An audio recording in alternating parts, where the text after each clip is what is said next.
This is a topic called building performance infrastructure to scale. And a lot of these webinars are things that we sort of have been discovering along the way. And reflecting on this, one of the things that I recognized is that although our models are deceptively simple with their two simple pictures and 21 plain English words, of course, performance is complicated and complex. And so one of the advantages, of course, of having simple models and tools is to some extent you can cut through complexity with them. But it's still hard work, as anybody here certainly, I'm sure, can acknowledge and recognizes. But what I've found over the years is that I continue to sort of discover things. And so this topic is something that we sort of emerged a while ago, and I'll tell you a little bit about where it came from. Let me first say a couple other things sort of before we get into it. We've got some more webinars in mind. One of the things is, any of you who know about performance thinking or the 6 boxes model know that box 1, expectations and feedback, is box 1 for lots of reasons, but one of them is because it turns out just about any problem, difficulty, inconsistency in performance, whether it's between two people or in a whole organization, in part usually suffers from a failure of clear expectations and consistent expectations. So there's a whole lot of implications of that for every level of management and organizations that I want to explore a little bit. And then the notion of what is a systemic performance intervention. We've been sort of saying that would be one of our topics for a while. And I continue to see in different contexts people speaking about things being systemic. And very often they mean there's just a lot of stuff, And I think there's a compelling argument to say, no, you really need a framework to understand what it means to be systemic. And of course, we think we have that framework. So we're going to talk about that. And then sales enablement for fluent performance. Not sure when we're going to get to this, but it's a topic that really goes back to a previous consulting firm that I founded and ran called Product Knowledge Systems. And it's an intersection between performance improvement and effective practice. And so we'll be talking about that. And there's a bunch more topics. The next one we're going to do is called Performance Improvement as Design Engineering on July 19th. And this really goes back to conversations I had with the late Donald Toasty, who was an important contributor in the field of applied behavior science and also a big contributor in performance improvement. And he used to talk about the fact that performance improvement, as practiced by performance consultants and people at ISPI and so forth, had sort of evolved to the point where it seemed to be a problem-solving discipline. And he didn't think that was a good thing, because he pointed out that performance improvement really came out of the field of instructional systems design, where people were trying to optimize conditions for learning. But when the process and quality work emerged in sort of the 80s and so forth, people got very focused on defects coming off the end of the assembly line or the equivalent thereof. And so they got into root cause analysis and trying to figure out why the defect happened, which is all important work. However, often that did not lead to optimizing the whole system. And so my silly way of talking about that is, we want to build a better dike. We don't want to just plug the hole in the dike. So we're going to talk about some of the implications of that.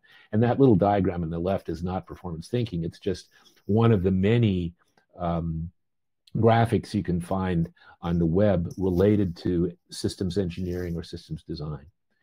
As those of you who have been watching these things for a while, you know that we post all of our webinars on our YouTube channel at performancethinking.tv. We've also got some short playlists on performance consulting and sales performance and coaching that are worth sharing with colleagues if you're trying to introduce some of this work to them. So don't forget about that.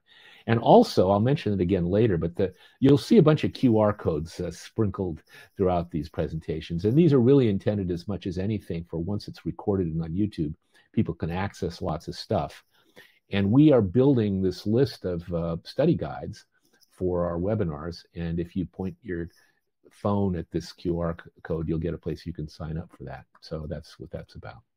I'd also, once this is recorded and on YouTube, I would like to encourage you to subscribe and like and share the links to these webinars, because of course we want to reach as many people as we possibly can. So here's the agenda for today. I want to talk about this phrase, performance infrastructure, which I've never heard before. It sort of came out of my mouth when I was doing a presentation a few years ago, and I think it's actually a pretty good way to talk about how we build and develop organizations to optimize performance. And where this came from, and I'll talk a little bit more about this in a minute, but I've been exposed to a lot of organizations that have moved or grown very quickly. And as probably almost everybody here knows, when organizations grow quickly, sometimes they don't keep up with themselves in terms of putting things in place to support performance. And so we want to talk about some of the challenges at different stages of growth, at least that we've observed, and want to be very interested to see if these kind of make sense to you all. And then, of course, we're going to do the standard thing. And I often have to apologize. I look at this list and I realize that almost everybody who I scan on the list of participants right now know about performance thinking. But a lot of people come to these webinars, especially after they've been recorded, who don't.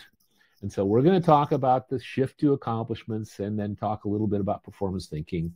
But I want to then emphasize how the tools and models of performance thinking can be used to address these challenges as organizations grow. And then hopefully we will have a little time for questions and comments. I always hope for that. And part of it is, I suppose, I go on, but I'd really encourage you guys to think about stuff that you might want to raise at the end. But sort of what led to this analysis? Well, I'll tell you where it came from. I did a keynote for a conference in 2021, and you can get to the recorded session that I did with that QR code. It was in the applied behavior analysis world, the behavioral health world, where mostly organizations and individuals and clinicians are working with folks on the autism spectrum. And that's not always who they're working with, but very often that's the population.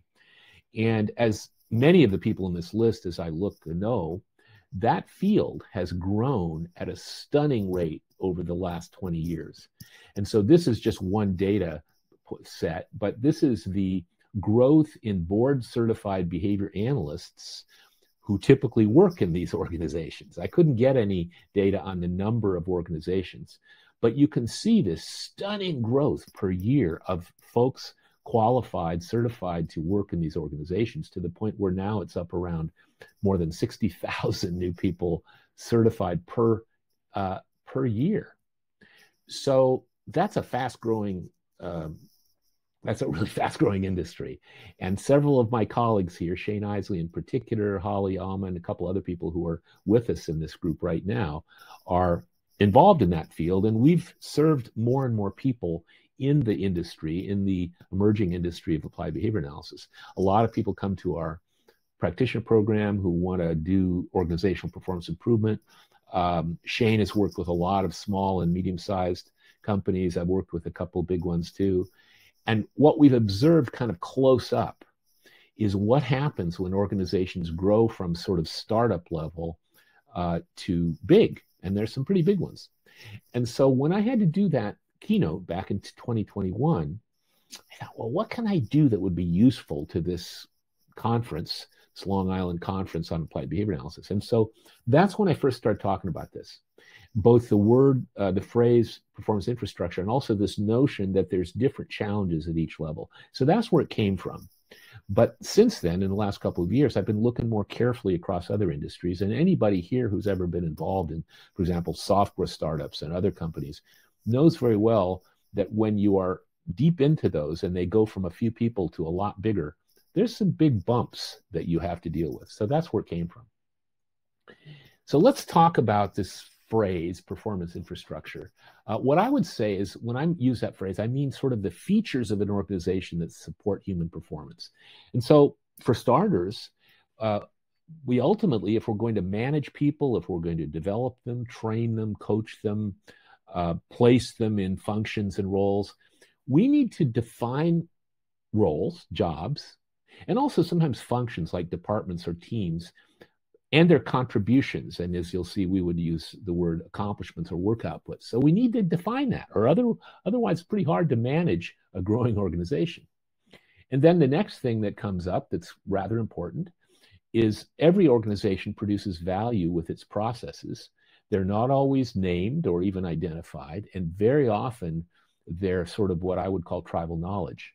But strong processes, as our late thought leader Gary Rumler and others have pointed out, really establish bridges across typical silos and functions in organizations. So processes where value gets created, and you got to have those in place, and you've got to improve them and refine them and standardize them as you grow.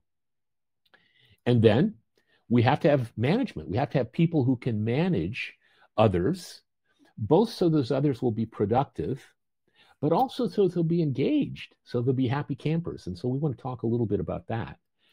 And then a shared vocabulary helps. We, of course, emphasize that because one of the things about performance thinking is that the 21 plain English words and 2 pictures in organizations where this stuff grows, and I've got a couple people in the room, for example, Gina Restrezzandro, who are in big organizations where performance thinking has taken hold over a long period of time. A shared vocabulary can help a lot when everybody's talking about performance and what influences performance in a consistent way. And finally, I would say in a certain way, this stuff can potentially, especially if it also involves managers and supervisors thinking and approaching performance this way, build a culture that's devoted to continuous improvement. Now, these are just, I'm sure that there are others who've done a more systematic and complete analysis of what it takes to be effective as an organization. But these are at least some of the things that I think about when I talk about this phrase, performance infrastructure. So here's some of the challenges. And what I've tried to do is, it's not comprehensive, but what I've tried to do is to lay out at different stages of development of a company what some of the issues are. And so in the beginning, startups, when you have a small company, my son has worked in a bunch of startup software companies with, half a dozen people in the beginning, or maybe less. And I've certainly done that. And a bunch of people in this list have also done that. In the ABA industry is one example, but there's a lot of other companies. The United States, for example, is a nation of small businesses. And so in the beginning, the founders very often kind of do everything. And the roles are not very well defined. And very often, as they bring in more people, they continue to more or less do everything. And people potentially can burn out from that. Now, if they're the owners, they may be willing to work 16 or 18 hours a day and, 7 days a week and all that and do everything. But as the organization develops, there's this challenge of roles being ill-defined. And there's a flip side to this, too, which is that in many organizations, if you slow down, if you stop growing, then some of your really great staff may leave because they want to find bigger organizations or opportunities where they can make more of a contribution, earn more money, and so forth.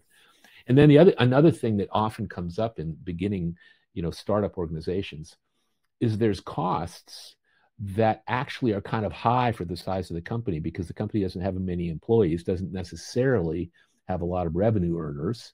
Although, for example, in the software industry, it's like printing money sometimes. But besides that, leaving that aside, very often there's cost issues and inefficiencies. So those are some of the things in startup organizations. Now, as organizations grow, and what that might mean is that they develop new groups, new work groups, or that they pop out different locations. In the applied behavior analysis business, that's common, where okay, we're going to create another center down this, in the next city or next town or, across town or whatever. Or we're going to start to have different groups of people within our organization. And so there's going to be new roles, and there's going to require more specialization within those roles. You can't have everybody doing everything. And you want to also, you want to fill positions and support them. And so often that can be pretty challenging. And then the other thing is that very often there's a lot of tribal knowledge. And what I mean by that is there's somebody or a couple of people or whatever who know how to do things. And often those are things related to processes. But as the thing expands, all of a sudden everybody doesn't know everybody. Everybody's not working with everybody. We have another location. And so we better standardize our processes and our way we do things, or it's going to get pretty messy and hard to manage. And then, as I said, processes are often the issue. And again, in a behavioral health company, in financial services companies, in various other kinds of companies, certainly in the old days in the consulting firms that I've founded and managed, as you expand, if you don't have well-defined processes, compliance issues come up, or quality issues, or consistency, or customer satisfaction. And so your processes need to be tightened up a bit, typically, and documented. And then there's another thing that happens as things grow. You got a bunch of technical people, whether they're software folks or clinicians or, insurance specialists of some kind, whatever it is, whatever the business is, they got to become managers. Now, sometimes you can hire those managers, but usually you have to develop them. And so all of a sudden you have this challenge that people who used to be doing the job now have to manage other folks to help them be successful. So those are challenges that come up as companies start to grow and have more locations and business units. And then when they really grow fast, and I've certainly observed that in the behavioral health world, but also in software and some other interesting businesses. As things grow really fast, a lot of times, first of all, the employees don't know the owners anymore. It's not this little happy family. There's a lot of folks that are disconnected from the originators or the founders. And so sometimes staff turnover starts to happen. It's particularly if you're in an industry where there's competition. There's the possibility that competition will grab some of your best people. If you don't have management and a consistent approach to supervision in place, then that can undermine quality as well. And if your processes are not really well defined, and if they're not well supported, and as you scale, if they're not built for larger organization, you run into problems, consistency problems, sometimes of which can be devastating. And then particularly as you grow, and if either you're moving into larger space, although I realize these days we work virtually a lot, but whether we're working virtually with a lot of new people or whether we're working in facilities, the management of all that, the sort of operational and facilities and functional management of just fundamental support for people gets bigger and bigger, and it becomes something you need people to do, and it becomes a larger challenge.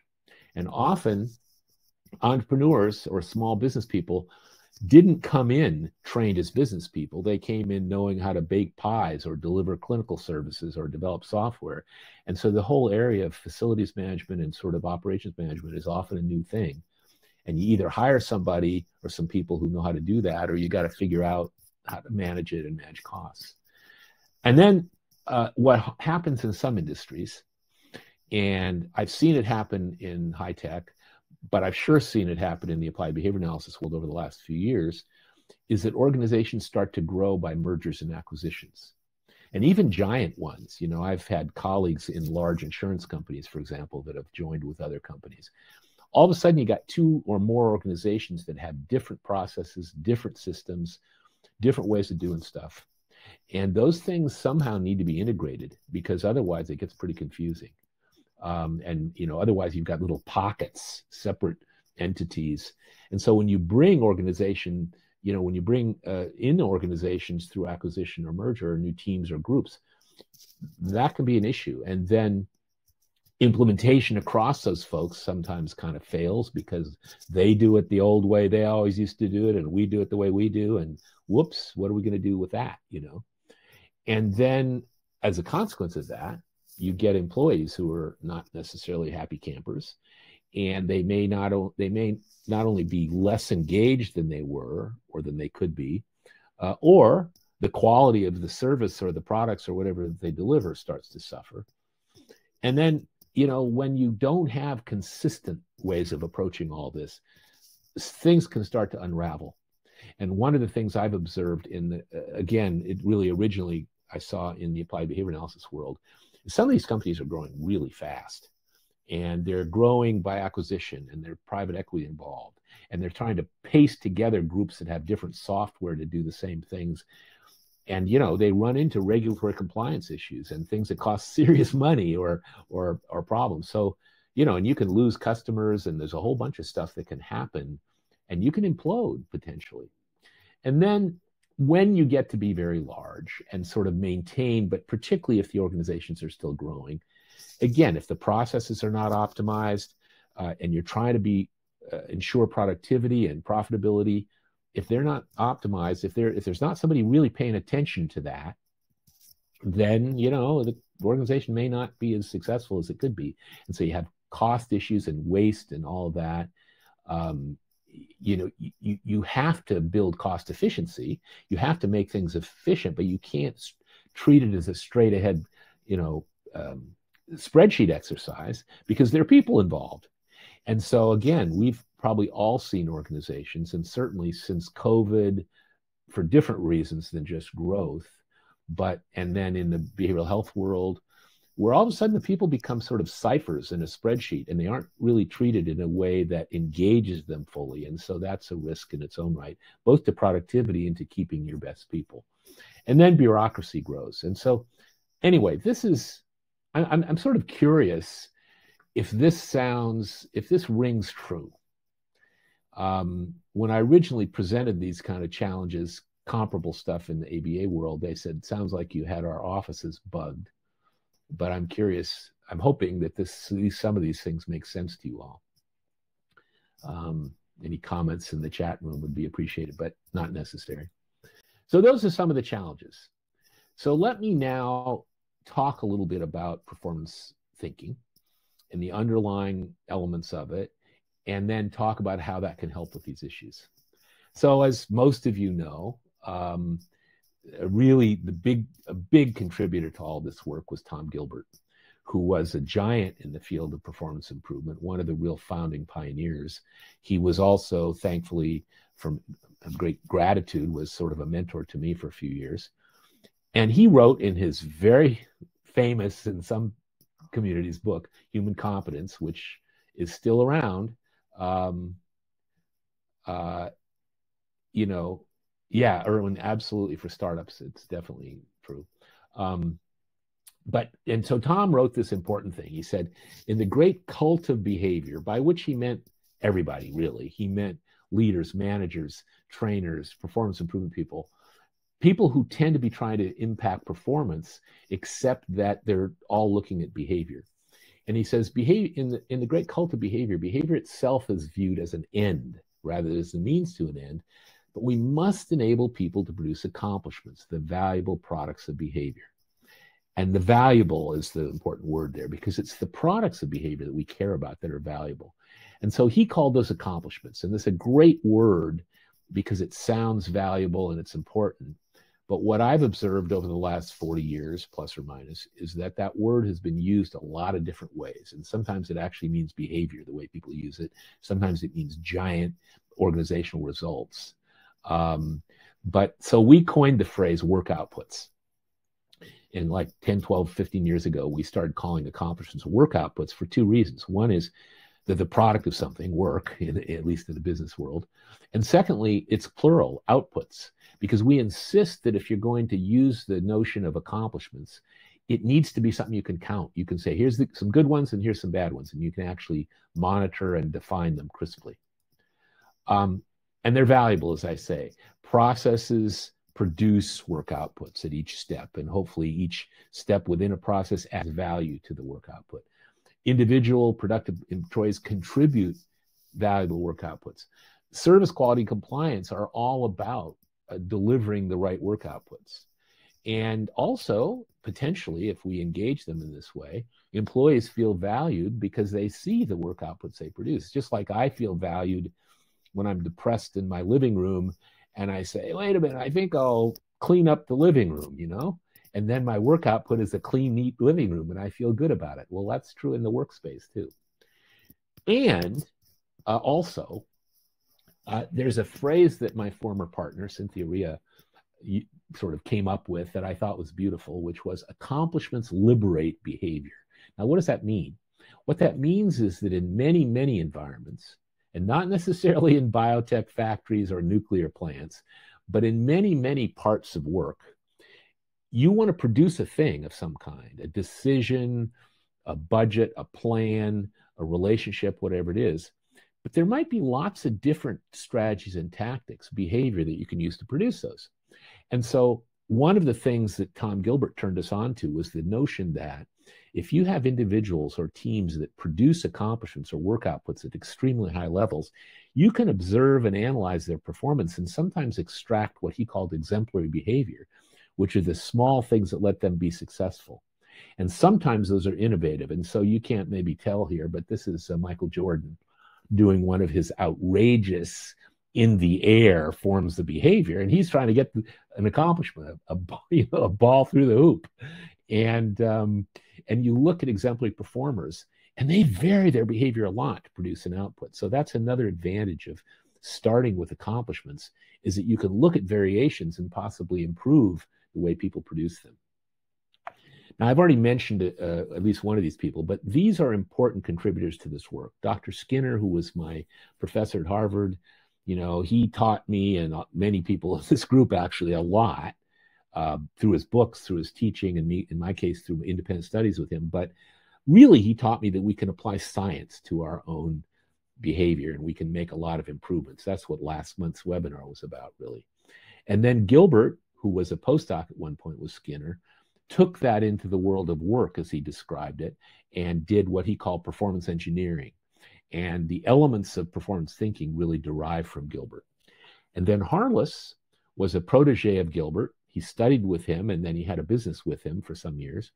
And Harless was a brilliant man, and he was really good at taking the concepts and the principles that Gilbert created and producing replicable programs that enabled people in huge companies like Boeing or the Coast Guard, government agencies, to consistently apply performance improvement.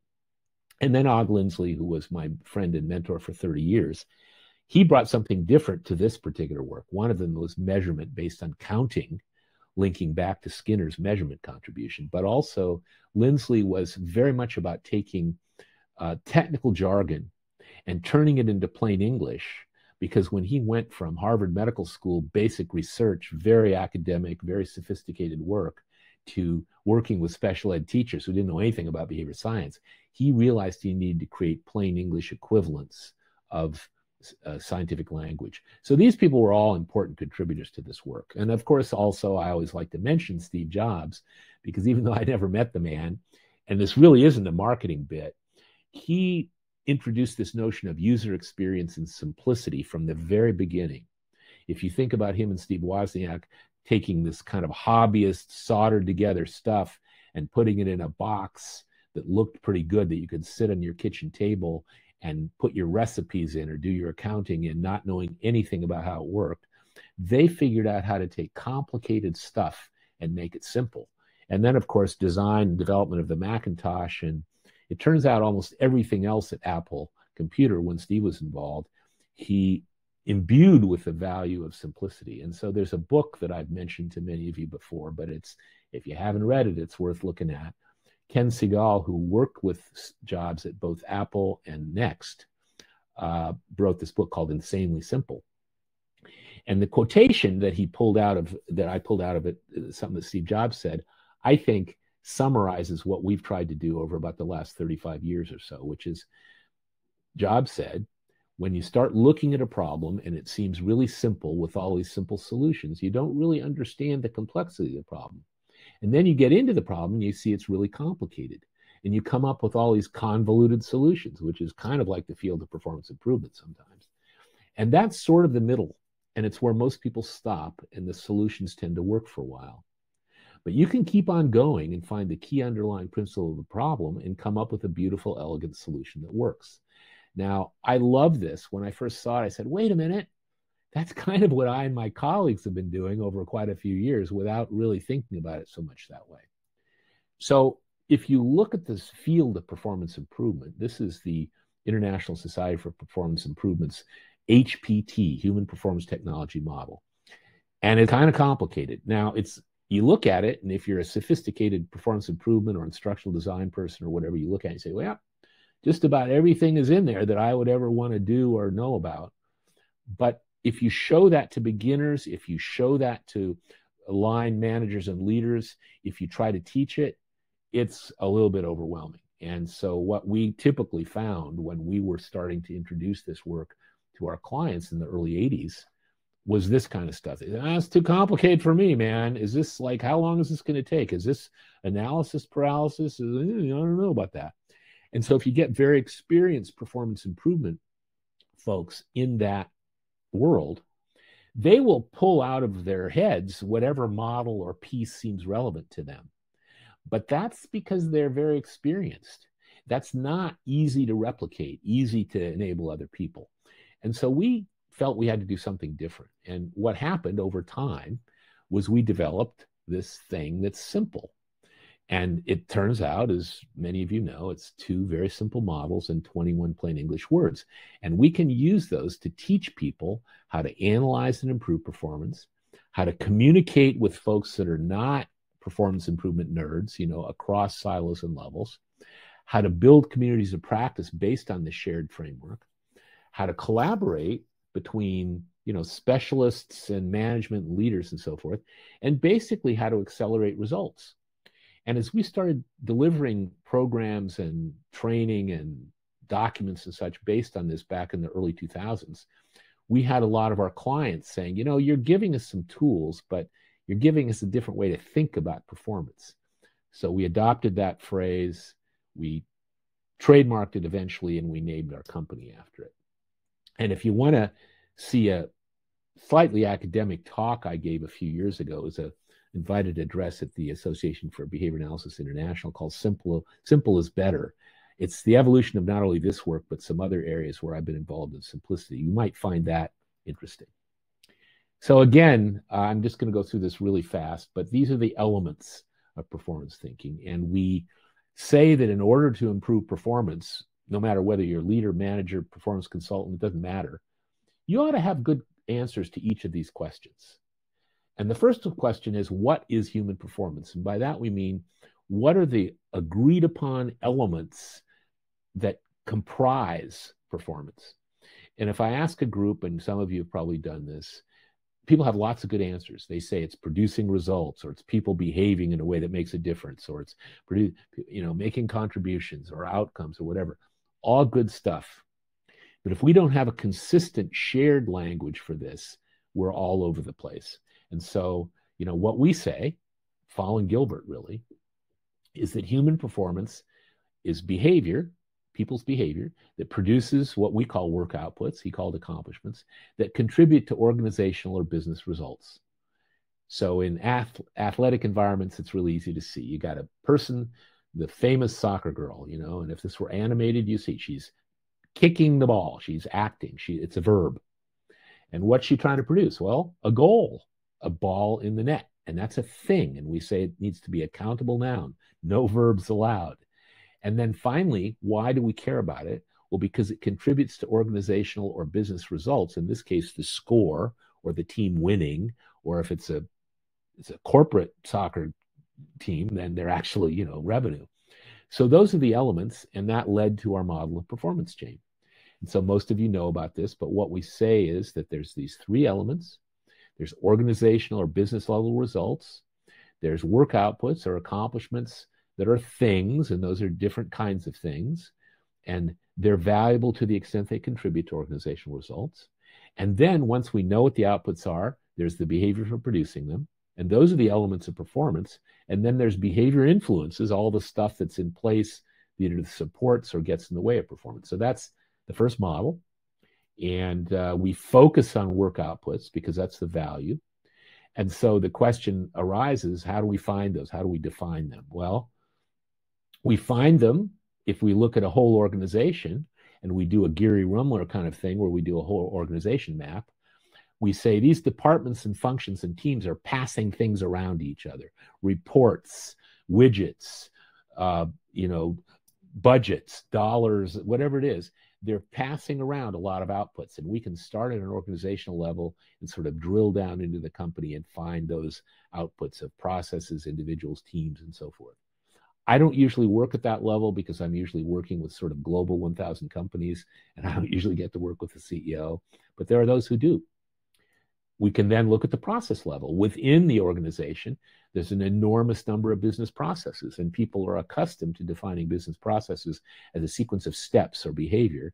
But of course, following Gilbert, we say, wait a minute, we want to be sure we know for each step in that, in this case, rather simple process, what it produces of value. And so the circled things are the valuable outputs. And we can do process maps, and then we can ask questions about what each step produces, and we can really focus down on the valuable contributions that we need to produce. And then we have what we call an individual performance map. We used to call it a customer diagram. But what we say is, here's a role, sales director. It could be an individual or it could be a defined job title. And that role has customers. In this case, the sales director delivers stuff to the VP of sales, the senior account manager, and the customer service team. And you can define those things. Those are the outputs. And you can also do it in lots of other sites. Here's a chief learning officer in a bank. And this is a pretty senior role, right? This is a C-level role.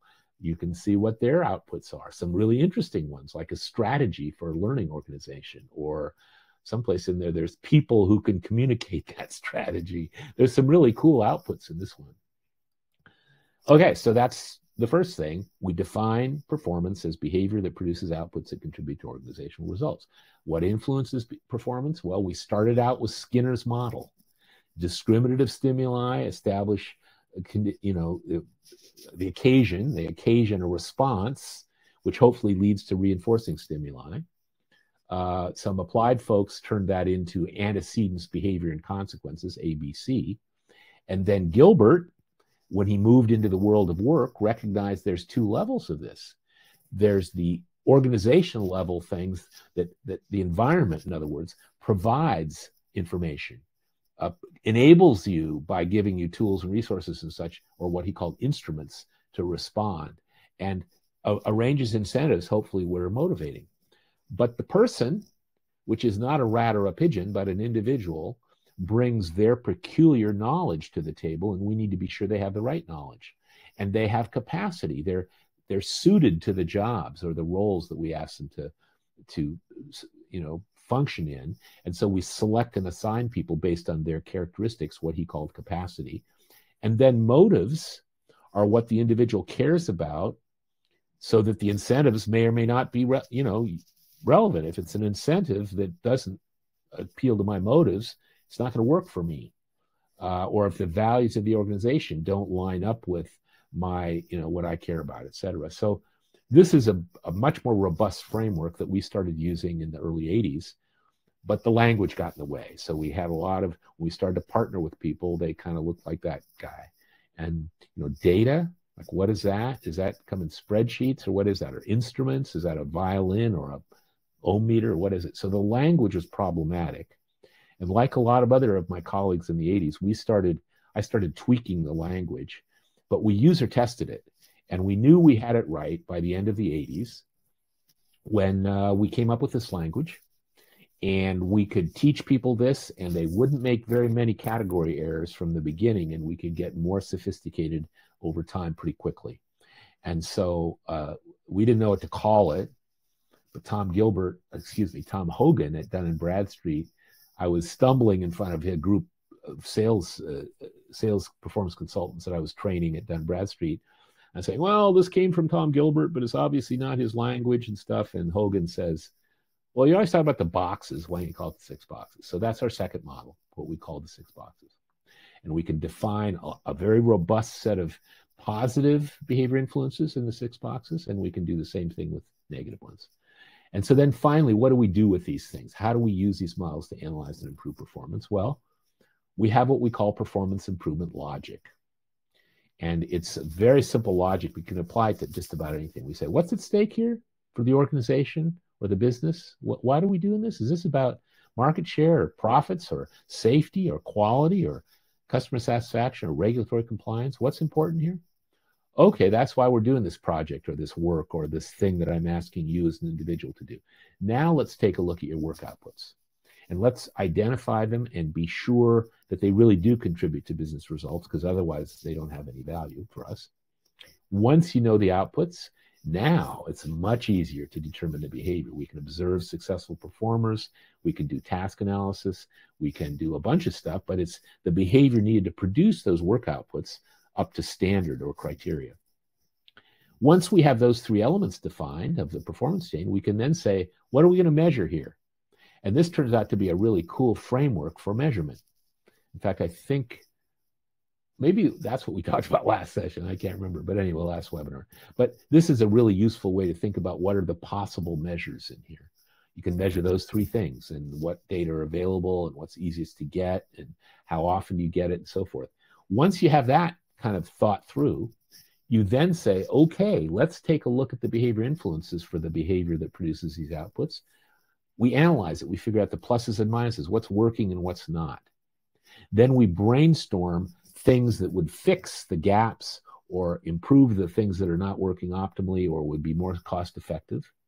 And then ideally with our stakeholders, we choose from that brainstorm set and from the stuff that we identified during the analysis phase that's actually working, and we configure a solution set. And then we measure, we implement, measure, decide, and change as needed, which is kind of the agile piece of all this. And then we share the language and the models with people, which brings people on board. So that's the whole deal. And there's lots of people that we've trained and worked with to use these models and this approach. Pretty much works at any level, with any level of education and so forth, given the appropriate, instruction and coaching. So that's a lot, but let's talk about how we can use the elements of what I just summarized to address those challenges that I mentioned. So first of all, the challenges involved with roles and functions from the beginning being ill-defined. We can start by simply defining jobs by their work outputs. We can create individual performance maps. And there's a bunch of people in this group whose names I see who are good at this and who've coached other people about how to do it and who've delivered our coaching program even, which is also, teaches this. We can then use that to hire staff. We can build behavioral interviewing questions and possible performance tests. So in the hiring process, we're focused on what outputs we need the person we're going to hire to produce, and what they've done before, what can they do now, what do we have to think about their learning how to produce. And then as we onboard new employees, we can take those outputs and say, what do you need to be up to speed on the first day, the first week, the first couple of weeks? What can we put off a little bit? What's going to take longer to develop? So we can sequence out a substantial onboarding and development process focused on accomplishments or work outputs. And we can then train people to produce those. Our learning objectives can be accomplishments or outputs. At the end of this training, you'll be able to produce a budget or a widget that meets spec, or a piece of equipment that's adjusted to criteria, or a better relationship, or a transaction, whatever it is. We can train people to produce outputs. And then we can manage them and coach them ongoing, figuring out which things they can need some help producing, which things they need to get so they can produce for the next level in their job, ladder, et cetera. And then, of course, because everything's fluid these days, we can adjust jobs and job specs and definitions by adding and changing work outputs and delegating and so forth. So this robust kind of accomplishment-based approach can really give us a lot in terms of dealing with roles and functions.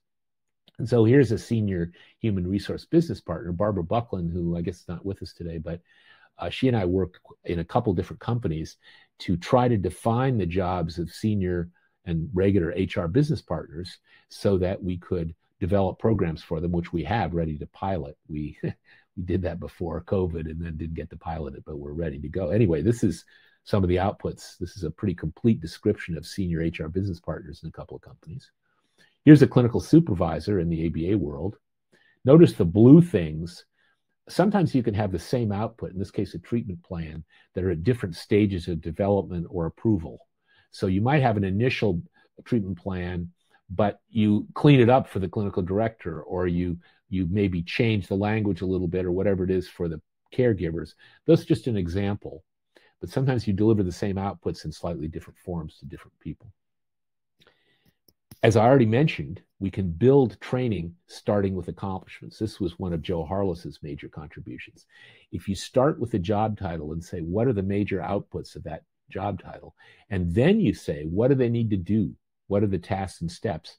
Then you can apply all your best instructional design and performance support efforts to be sure people can do that and configure the behavior influences to be sure you optimize the cost effectiveness of your development efforts. We have a coaching program called the Performance Thinking Coach, which is built around conversations like that. You know, once you sit down with somebody and define their job, go through it and create an individual performance map, as like you see on the screen, we can then say, okay, so what do you want to work on first? There's maybe something that's really pressing that you need to get better at, or maybe there's a new thing that you haven't learned how to produce yet, or maybe you want to get ready for the next level. You know, one of the things, one of our colleagues, Therese Longo, who's not with us, but she and her colleagues are doing a lot of work on career path ladders and defining not just roles, but, you know, levels of them. And this is a beautiful tool for that. And a lot of times coaching and supervision helps people advance up the, you know, up the ladder. And then you can build an entire accomplishment-based talent development process. You can do everything involving talent development following this kind of guideline. And if you want to know more, that QR code will get you to the webinar we did a year or so ago on this topic. So that's some stuff about how we can address those issues related to roles and job functions. How about processes? Well, first thing is map them and try to identify, as usual, the steps in the process, but also what each step produces, and get as crisp as you can about what it means to be good at each step, what a good draft proposal is versus one that passes, you know, corporate standards for, you know, layout versus one that meets legal requirements versus one ready to present to the customer or the client. You know, you can then improve those processes. You can improve the workflow. You can look at, oh, wait a minute, we don't have any feedback from sales to marketing until way late in the process. So no wonder we're getting these marketing programs for the sales department that nobody likes, et cetera. So you can, you know, and process improvement people obviously are very sophisticated at that. It's not my area of specialty, but I've worked in parallel with some very sophisticated Six Sigma and lean process improvement folks. And what I've found is that, and they found this too, is that our focus on outputs inside of processes, as well as our use of the 6 boxes model to look at why we get human error, adds a lot of value to process work. And then we can integrate and scale them. One of the, for me, painfully amusing things that I experienced a couple of years ago is I was speaking to a couple of senior folks in a company that was growing rapidly by acquiring smaller companies in different states. And I said, how are you guys doing with integrating your processes across all those companies that you're, you know, acquiring? And they said, well, we've got a systems integration team that does that. It's like, oh my God. Software is not process. Software is a tool set for supporting a process. So you need to look at the process first and integrate that and be sure we've defined how we're going to do that. And then you can see how to support that with your software. One of the things that's disturbing in a lot of companies is companies will have very good ways of doing stuff, and then they'll adopt some new software. They have to kind of crunch their thing into the way that software is developed. So I always like to emphasize, we integrate processes. We don't integrate systems until we know what the process or performance is it's supposed to support. But that's just my thing, maybe. And then one of the beauties about it is if we have outputs inside of processes, we can monitor and measure processes nicely so we can figure out where things went wrong. Oh, no wonder that third output in there is not up to spec. That's where the issue is. And so we can make some nice measurement decision-making when we're explicit about work outputs. And then, of course, we can sustain processes by being sure we have all the behavior influences in place, including supervisors and managers who set expectations, who provide feedback, who give people tools as needed, who send them to training as needed, so that we can actually sustain processes. And these are things you can do over the course of growing a business. Here's an example of a process. Actually, Barbara Buckland did this. This was in an applied behavior analysis company. and they were having a so-called contract fulfillment process, which meant that for clinicians who had to go out to people's homes and meet with kids to deliver services and their parents, the kids and the parents were not, and the clinicians were not showing up at the same time, and so the allocated amount of money that could be generated from that was not getting generated. That is, the contracts were not being fulfilled. So she went in and looked at the process and discovered some things around scheduling and some other issues that improved it and made it workable and more cost effective. Again, we did a webinar on process improvement, and if you want to go to that QR code will get you there. We can also develop leaders, managers, and supervisors to make all this work, because the way we frame, as some of you know, the way we think about what it means to be a leader, manager, or supervisor is that your job is to arrange behavior influences for your people so that they will not only be productive, but also engaged and happy campers, if you will. And there's a lot to be said about that. We learned many, many years ago.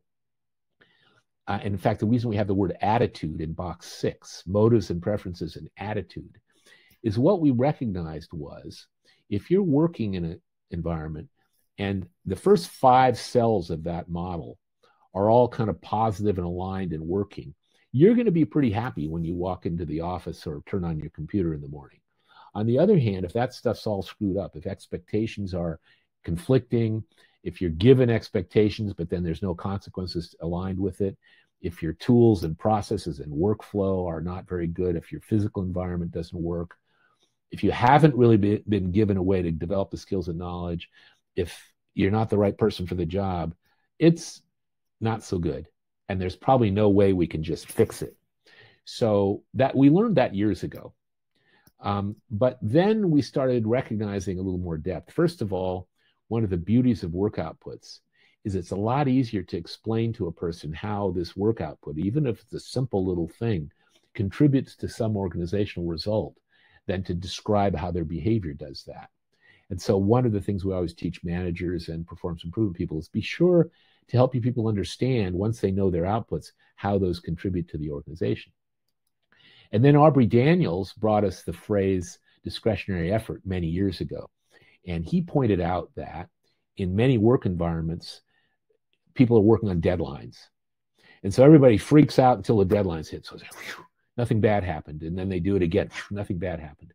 And what he pointed out was that if you had an environment that was rich in positive consequences, positive reinforcement for doing the right stuff, you would get that upper curve. You would get something that he called discretionary effort. People would work harder because the better work they did, the more work they did, the more positive consequences there would be. And that was a contribution. That was an important contribution.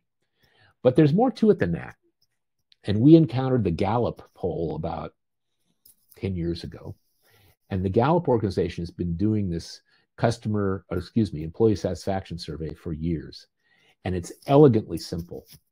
It's these 12 items, often known as the Gallup 12, in which employees rate from not at all to a whole bunch, 1 to 5, whether they're true or not. I know what is expected of me at work.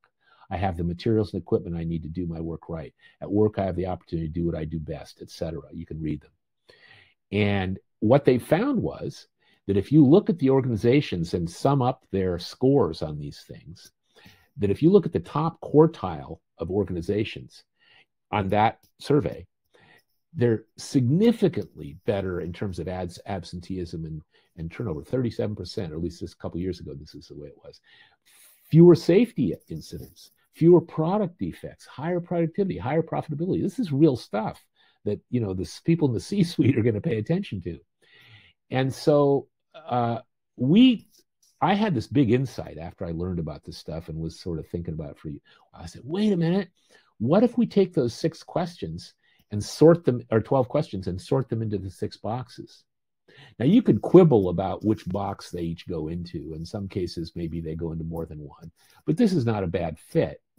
And so what that got us thinking about was, we can, if a manager's job is to arrange conditions in the 6 boxes to ensure that his or her people are not only productive, but engaged, then we can take the 6 boxes model and have it be a framework for best practices of leaders and managers. And if leaders and managers practiced all this stuff and it was aligned and positive, they would probably, almost for sure, have more productive and more engaged employees. And again, there was a webinar on that we did a couple of years ago that you can check out. Our first application kit, we're moving into a new phase in our company where we're going to produce small, inexpensive kits to do specific things. And the first one we do is going to be how to create for managers employee engagement kits based on this framework, actually. And then, of course, we can build organizational culture. And we did a webinar on that a few years ago, and I published a kind of an academic paper on it that you can get.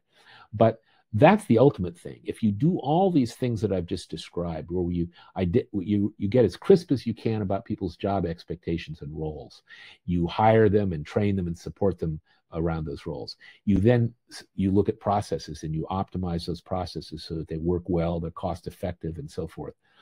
And you teach your managers and leaders how to manage to accomplishments with a framework like the 6 boxes. You have the makings of a culture. And so you can put in place practices by everybody in the organization that are focused on continuous improvement and development of performance. And so if we come back to our levels here of growth, we can say, well, in startups that have these issues, we can define and support the job titles without work outputs. You can do that on day 2. It might change a lot, but at least you're beginning to define for people what their contributions need to be. You can add work outputs to jobs to develop them and to develop career paths. You can define and manage and support your high-risk processes from the very beginnings. This may just be the start, but you're starting to get definitions for people so that expectations are clear, so that the allocation of work is clearer, and so forth. As you start to grow, first of all, you can develop some new and specialized roles. Again, an easier way to do that is defining what you need them to contribute, what their work outputs are. You can also begin to document processes that were formerly sort of, Susie knew about that over in the corner office or whatever, and now you need other people in other locations or work groups to do this, so you start to document the processes. And you try to optimize them as much as you can, getting rid of waste. And yeah, we did it kind of sloppily before. Let's try to tighten this up. And you can also begin to teach your managers and your leaders to coach and support to work outputs. Again, it doesn't have to be perfect from the beginning, but you can begin to be making that step as you grow. And then if you start growing like crazy, really fast, first of all, you're going to have to define some new roles, some administrative and operation job titles and such, and define those with the contributions you need from them. Not just say, well, we need a local operations manager. What does that mean? These are the outputs we need from these people. You can also begin to establish a coaching cadence where managers and supervisors, maybe every week or every 2 weeks, actually check in with their people around work outputs and what do we need to improve and develop. And you can actually take those best practices that I showed you quickly and begin to sort of inculcate, develop your managers and leaders to think about how can we best execute on those practices. And then you can continue to document and optimize your processes. If you grow by merger and acquisition, before you even acquire the company, take a look at their performance infrastructure. See what kind of shape their processes are in. Understand what support they're providing for. Look at their job descriptions. Look at how they do HR and all the talent development thing. Understand at the level that this set of models will let you analyze what you're getting into if you acquire and merge with these people. And then as you acquire them and merge with them, you can begin to integrate them with standard processes that are documented and defined. And you can, of course, continuously improve them and begin to bring people into a shared culture using this common framework. And then finally, big companies, you can just keep doing it. And so you get companies like Amgen, where we have at least one person representing it, giant global company. That's a place where you have lots of opportunities for solving problems, for improving processes, for implementing new stuff. And it can really just continue what we've talked about already. So here's some takeaways. One is you need to build performance infrastructure if you're going to grow. And I think people learn that typically by hard outcomes. They all of a sudden went from 3 people to 25, and it's like, oh my God, it's a mess. So if you want to grow and not have too many big bumps, begin to think about this stuff early. And the elements of performance thinking, being accomplishment based and focused on value, are a really good way to do that, to begin to look at it that way. And these elements will help you define roles, optimize processes, improve your management and supervisory practices, and also begin to create a culture. And what I would like to say is that, especially if you're in a smaller company that's growing, or for that matter at any stage, pay attention to this. Stay ahead of it.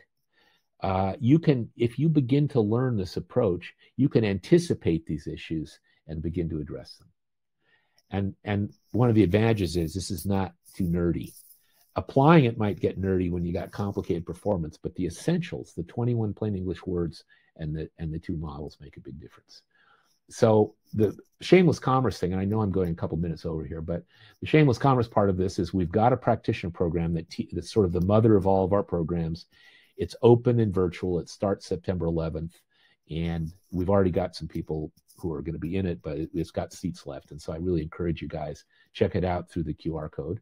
We also have a coaching program that we've made completely virtual. Now, Shane, who is with us here, teaches this specifically for people in the applied behavior analysis world, and he's got a version of this that's really tailored to clinical supervision and new managers in that world. But this is a big thing for us because COVID forced us to go virtual, and we've worked to develop this program so that it's completely virtual with homework. It's really a coaching intensive for about 4 to 5 weeks where we ask people to do stuff in between sessions too. And so we're going to pilot it soon. There's a bunch of people who want to learn how to deliver it, but there's a few seats left. So, let me know if you're interested. It's going to be highly discounted also. And then, as many of you already know, we give away a lot of free stuff. We just sent out this week another one of our study guides, but this is the 32nd of our free webinars. We've been doing this almost 3 years now. And when we reflected back on it, we realized there's a lot in there. I mean, it's a whole curriculum in a way. And so we're beginning to develop these study guides, which are just a simple way for an individual to sort of think about what they're hearing or observing in the webinars.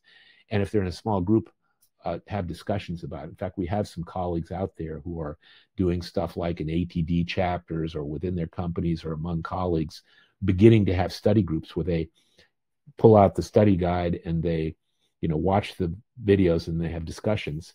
And if you want to get them all, just go to that QR code and give us your address and stuff. And we promise not to spam you. We will send you the new ones as they come out. But we got, how many? That is 7 now. We're got a lot more coming.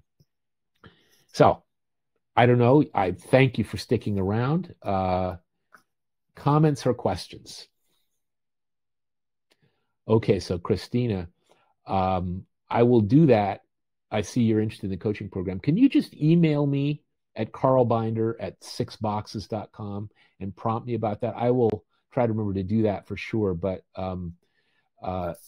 in fact, I'm going to just write your name down now because I think I probably have. But if you prompt me about your interest in the coaching program, that would be great. And Don, what do you have to say?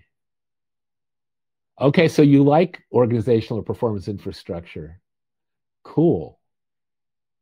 Okay, if you've been using it for a while, then I know it's a good thing. Yeah, it's kind of funny, because the infrastructure word, the Biden administration and everybody else talking about bridges and, bridges and other transportation infrastructure and stuff. And I think that probably influenced my using that word. But these things that we mentioned are kind of intangible, but they are definitely the framework on which you build efficient performance, I think. Anybody else? Is the feedback coming from someone on the call? If someone concerns me, it's not where the mic turn off is located. Aurora, I'm sorry. It looks like you maybe had a sound problem too.